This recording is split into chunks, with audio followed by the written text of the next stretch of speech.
Supreme cinema విషయంలో మొదటి mix talk వచ్చింది. సూపర్ హిట్ టాక్ రాలేదు.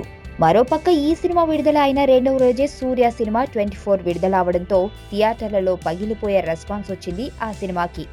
ఇక సుప్రీం బాక్సాఫీస్ దగ్గర చతికిల పడినట్టే అనుకున్నారు అందరూ. హక్కులు 20 కోట్లకు పైగా ఆముడవడంతో బయ్యర్లు సేఫ్ జోన్లోకి రావడం ఇక జరిగే పని కాదు అని విశ్లేషకులు తేల్చిపడేశారు. కానీ అంచనాలని తారుమారు చేస్తూ సుప్రీం సినిమా ఊహించని రేంజ్ని అందుకుంది.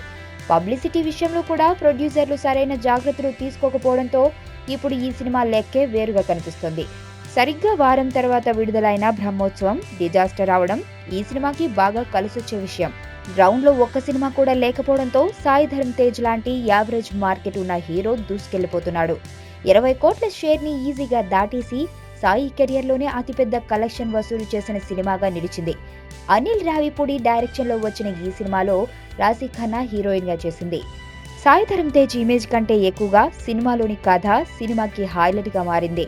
సాధారణ కథని డైరెక్టర్ మలచిన తీరు జనాలకి అద్భుతంగా ఎక్కేసింది. టాక్సీ డ్రైవర్ గా ఉన్న ఓ సాధారణ వ్యక్తి ఓ చిన్న పిల్లాడి కోసం ఎలా సాహసం చేశాడు, ఎంత దూరం వెళ్లాడు అనేది ఈ సినిమా కథ వెరసి కేవలం హైదరాబాద్ లోని సంధ్యా థియేటర్ లో మాత్రమే 50 లక్షల గ్రాస్ ని వసూలు చేసి కొత్త రికార్డు సృష్టించింది.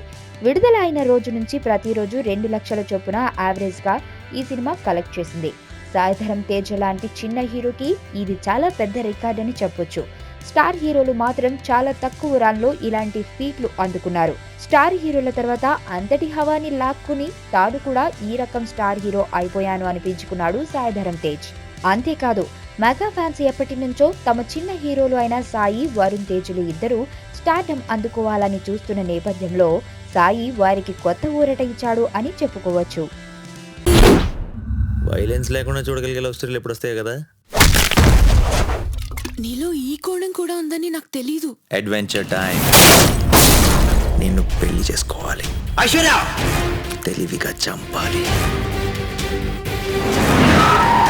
నాకు తెలిసి ఒక్కడే శత్రువు ఉన్నాడు. నేరం బయటపడే ఛాన్సే లేదు.